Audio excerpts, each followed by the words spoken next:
మాట్లాడి 1,00,000 కోట్లు పెట్టి కట్టిన కాళేశ్వరం 3 ఏళ్లలోనే కూలేశ్వరం అయిపోయింది.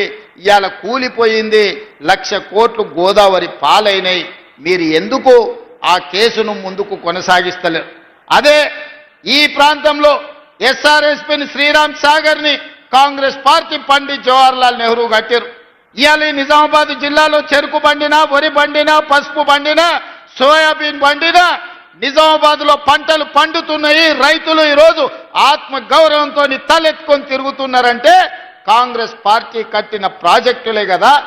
మేం కట్టిన ప్రాజెక్టులు ఎట్లున్నాయి, బీఆర్ఎస్ వాళ్ళు కట్టిన కూలేశ్వరం ఎట్లుందో ఒక్కసారి చూడండి.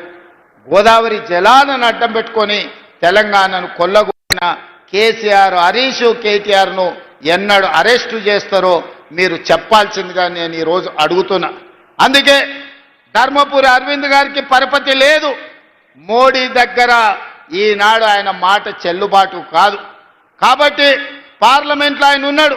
నిధులు దేవాలంటే కేంద్రం నుంచి ఎంపీలు చాలు, కౌన్సిలర్లు వెళ్ళేది, కార్పొరేటర్లు వెళ్ళేది ఢిల్లీకి కాదు, ఇక్కడ ఉండే మున్సిపల్ మంత్రి దగ్గరికి వెళ్ళాలి, లేకపోతే స్థానికంగా ఉండే ఎమ్మెల్యే దగ్గరికి వెళ్ళాలి. స్థానిక ఎమ్మెల్యే భూపతి రెడ్డి ఉన్నాడు, మున్సిపల్ శాఖ మంత్రిగా నేనున్నా. ఇవాళ కౌన్సిలర్లు, కార్పొరేటర్లను మీరు గెలిపించండి. నిధులు ఇచ్చే బాధ్యత నాది, నిజామాబాద్ను అభివృద్ధి చేసే బాధ్యత నాది, నిజామాబాద్ ఔటర్ రింగ్ రోడ్ ఇచ్చే బాధ్యత నాది.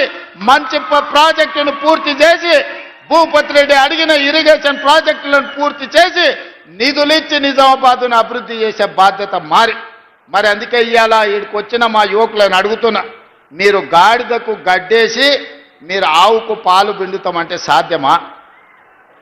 మీరు ఆ బీఆర్ఎస్, బీజేపీలకు ఓట్లేసి కాంగ్రెస్ పార్టీలను అభివృద్ధి చేయమంటే నేను నిధులు ఇవ్వాలన్నా మేయర్ మనోడు ఉండాలి కదా, కార్పొరేటర్ మనోడు ఉండాలి కదా, కౌన్సిలర్లు మనోళ్ళు ఉండాలి కదా. అడగండి, అమ్మాయినా అన్నం పెట్టదు అంటారు.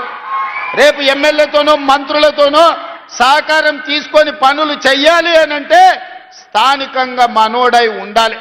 వెనకటికే పెద్దలు చెప్పారు, మట్టికి పోయినా ఇంటోడు పోవాలని.